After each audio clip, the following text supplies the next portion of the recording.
Hello everyone. ఈ వీడియోలో మనం Telugu Titans versus Bengaluru bulls match preview అయితే చూద్దాం. ఇది మినీ క్వాలిఫైర్ కాబట్టి వీడియో కొంచెం డిఫరెంట్ గా ఉంటుంది. ప్లే ఆఫ్ లో 2 టీమ్స్ యొక్క రికార్డ్స్ ఎలా ఉన్నాయి అండ్ ఒకవేళ టైటన్స్ టీమ్ ఈ మ్యాచ్ లో ఓడిపోతే నెక్స్ట్ మ్యాచ్ ఎవరితో ఆడతారు అండ్ గెలిస్తే నెక్స్ట్ ఏంటి అనేది చూద్దాం.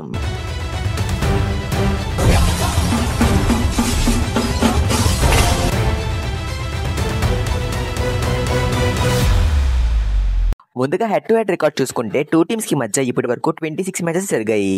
ఇందులో టైటన్స్ టీమ్ 5 మ్యాచెస్ లో విన్ అయింది అండ్ బెంగళూరు టీమ్ 17 మ్యాచెస్ లో విన్ అయింది. 4 మ్యాచెస్ టైగా ముగిశాయి. లాస్ట్ 5 గేమ్స్ ఒక రిజల్ట్ చూస్తే టైటన్స్ టీమ్ 2 మ్యాచెస్ లో విన్ అయింది అండ్ బెంగళూరు టీమ్ 3 మ్యాచెస్ లో విన్ అయింది. లాస్ట్ సీజన్ లో ఈ 2 టీమ్స్ కి మధ్య 2 మ్యాచెస్ జరగగా 2 మ్యాచెస్ లో కూడా టైటన్స్ టీమే విన్ అయింది. ఈ సీజన్ లో ఆల్రెడీ ఈ 2 టీమ్స్ కి మధ్య ఒక మ్యాచ్ జరగగా ఆ మ్యాచ్ లో బెంగళూరు టీం 2 పాయింట్స్ డిఫరెన్స్ తో మ్యాచ్ విన్ అయింది. పీకే లిస్టులో బెంగళూరు టీం ఇప్పటి వరకు 8 ప్లే ఆఫ్ మ్యాచెస్ ఆడింది. ఇందులో 4 మ్యాచెస్ లో విన్ అయింది అండ్ 4 మ్యాచెస్ లో ఓడిపోయింది. విన్ పర్సెంటేజ్ చూసుకుంటే 50గా ఉంది. And Bengaluru team 6 times play offs కి రీచ్ అయ్యి సీజన్ 2 లో అండ్ సీజన్ 6 లో 2 ఫైనల్స్ ఆడింది అండ్ సీజన్ 6 లో ట్రోఫీ విన్ అయింది. పీకే లిస్టులో టైటన్స్ టీం ఇప్పటి వరకు 4 ప్లే ఆఫ్ మ్యాచెస్ ఆడింది. ఇందులో ఒక మ్యాచ్ విన్ అయింది అండ్ 3 మ్యాచెస్ లో ఓడిపోయింది. విన్ పర్సెంటేజ్ చూసుకుంటే 25గా ఉంది. టైటన్స్ టీం లాస్ట్ 11 సీజన్స్ లో సీజన్ 2 లో అండ్ సీజన్ 4 లో సెమీఫైనల్స్ ఆడింది కానీ ఫైనల్ అయితే రీచ్ అవ్వలేదు. 2 టీమ్స్ యొక్క రీసెంట్ ఫామ్ చూస్తే బెంగళూరు బుల్స్ ఈ సీజన్ లో వాళ్ళు ఆడిన లాస్ట్ 7 మ్యాచెస్ లో ఏకంగా 6 మ్యాచెస్ విన్ అయ్యారు. కేవలం పాట్నాతో మ్యాచ్ లో ఓడిపోయారు, అది కూడా టై బ్రేకర్ లో. బెంగళూరు టీం ఈ సీజన్ లో 4 టై బ్రేకర్స్ ఆడితే ఆ 4 మ్యాచెస్ లో కూడా ఓడిపోయారు. అందులో 2 విన్ అయినా సరే టాప్ ప్లేస్ లో ఉండేవాళ్ళు. దీన్ని బట్టి మీకు అర్థమై ఉంటుంది బెంగళూరు టీం ఎంత స్ట్రాంగ్ గా ఉందో. అండ్ వాళ్ళు ఆడిన లాస్ట్ 3 మ్యాచెస్ లో చాలా పెద్ద డిఫరెన్స్ తో మ్యాచెస్ విన్ అయ్యారు. ఢిల్లీతో మ్యాచ్ లో 10 పాయింట్స్ డిఫరెన్స్ తో, బెంగాల్ తో మ్యాచ్ లో 20 పాయింట్స్ డిఫరెన్స్ అండ్ గుజరాత్ తో మ్యాచ్ లో 18 పాయింట్స్ డిఫరెన్స్ తో మ్యాచెస్ విన్ అయ్యారు. సో బెంగళూరు బుల్స్ టీం అయితే చాలా మంచి ఫామ్ లో ఉంది. టైటన్స్ టీం యొక్క రీసెంట్ ఫామ్ చూస్తే వాళ్ళు ఆడిన లాస్ట్ 7 మ్యాచెస్ లో 4 మ్యాచెస్ విన్ అయ్యారు అండ్ 3 మ్యాచెస్ లో ఓడిపోయారు. రీసెంట్ గా ఐర్లాండ్ జరిగిన మ్యాచ్ లో ఏకంగా 11 పాయింట్స్ డిఫరెన్స్ తో మ్యాచ్ ఓడిపోయారు. టైటన్స్ టీం అయితే వీక్ టీమ్స్ తో కూడా సరిగ్గా పర్ఫామ్ చేయడం లేదు. పూణే బీ టీమ్ తో మ్యాచ్ ఆడినప్పుడు స్టార్టింగ్ లో డామినేట్ చేశారు బట్ తర్వాత లీడ్ ని కంటిన్యూ చేయలేకపోయారు.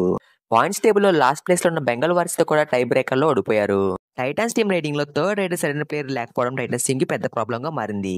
ఎంతమందిని ట్రై చేసినా వర్క్ అవడం లేదు. చేతన్ సాహు, ఆశిష్ నర్వాల్, ప్రఫుల్ జవారే, జై భగవాన్, గణేష్ పార్కి అండ్ మంజిత్ శర్మ టోటల్ గా 6 ప్లేయర్స్ ని థర్డ్ రేటెడ్ గా ట్రై చేశారు. భరత్ కూడా రీసెంట్ మ్యాచెస్ లో ఫస్ట్ హాఫ్ లో బాగా పర్ఫామ్ చేసి సెకండ్ హాఫ్ లో పాయింట్స్ స్కోర్ చేయలేకపోతున్నాడు. హర్యానాతో మ్యాచ్ లో ఫస్ట్ హాఫ్ లోనే మాక్సిమం పాయింట్స్ కొట్టేశాడు అండ్ పూణేతో మ్యాచ్ లో ఫస్ట్ హాఫ్ లో ఏకంగా 9 పాయింట్స్ కొట్టేశాడు అండ్ సెకండ్ హాఫ్ లో 1 పాయింట్ కూడా స్కోర్ చేయలేకపోయాడు. కెప్టెన్ విజయ్ మాలిక్ అయితే హర్యానాతో మ్యాచ్ లో కంప్లీట్ గా ఫెయిల్ అయ్యాడు. తను కేవలం 2 రైట్ పాయింట్స్ మాత్రమే స్కోర్ చేశాడు. డిఫెన్స్ లో షోమ్ షిండే అండ్ అంకి జగ్లన్ బాగా పర్ఫామ్ చేస్తున్నారు. అంకి జగ్లన్ అయితే హర్యానాతో మ్యాచ్ లో హైపై స్కోర్ చేశాడు బట్ రైట్ కవర్ లో ఉన్న అవి దోహాన్ ఎక్కువగా ఫెయిల్ ట్యాకిల్స్ చేస్తున్నాడు. తను ప్రతి మ్యాచ్ లో కేవలం 1 or 2 పాయింట్స్ మాత్రమే స్కోర్ చేస్తున్నాడు. సీజన్ స్టార్టింగ్ లో అజిత్ పవార్ ఎక్కువగా ఫెయిల్ ట్యాకిల్స్ చేసేవాడు బట్ రీసెంట్ మ్యాచ్ లో తన ఫెయిల్ ట్యాకిల్స్ చాలా తగ్గించాడు. హర్యానాతో మ్యాచ్ లో డిఫెన్స్ బాగా పర్ఫామ్ చేసినప్పటికీ రైడర్స్ ఫెయిల్ అవడం వల్ల మ్యాచ్ విన్ అవ్వలేదు. So Titans team match win అవ్వాలంటే రైడింగ్ అండ్ డిఫెన్స్ కూడా బాగా పర్ఫామ్ చేయాలి. ఒకవేళ టైటన్స్ టీం ఈ మ్యాచ్ లో ఓడిపోతే జైపూర్ కి అండ్ పాట్నాకి మధ్య మ్యాచ్ జరుగుతుంది కదా, ఆ మ్యాచ్ లో గెలిచిన టీం తో టైటన్స్ టీం ఎలిమినేటర్ 2 ఆడుతుంది. ఒకవేళ టైటన్స్ టీం ఈ మ్యాచ్ లో గెలిస్తే నెక్స్ట్ ఏంటనేది చూద్దాం. జైపూర్ కి అండ్ పాట్నాకి మధ్య ఎలిమినేటర్ 1 మ్యాచ్ ఉంది. ఈ మ్యాచ్ లో జైపూర్ టీం గెలిచింది అనుకుందాం. బెంగళూరు టీం అంతా ఓడిపోయింది కాబట్టి జైపూర్ కి అండ్ బెంగళూరు కి మధ్య మ్యాచ్ జరుగుతుంది. ఈ మ్యాచ్ లో గెలిచిన టీం తో టైటన్స్ టీం ఎలిమినేటర్ 3 ఆడుతుంది. ఒకవేళ బెంగళూరు టీం గెలిస్తే టైటన్స్ కి అండ్ బెంగళూరు కి మధ్య ఇంకోసారి మ్యాచ్ జరుగుతుంది. ఒకవేళ ప్లే ఆఫ్స్ గురించి మీకు ఏమైనా డౌట్ ఉంటే మన ఛానల్లో ఆల్రెడీ ఒక వీడియో ఉంది, చెక్ చేయండి. అదేంటో కానీ నేను ప్రిడిక్ట్ చేసిన టీమ్స్ 2 ఓడిపోయాయి. ఆ వీడియోలో నేను హర్యానా టీం అండ్ యోమా టీం మ్యాచెస్ గెలుస్తాయని చెప్పాను కానీ ఆ 2 టీమ్స్ కూడా ఓడిపోయాయి. మరి నెక్స్ట్ ఏం జరుగుతుందో చూడాలి.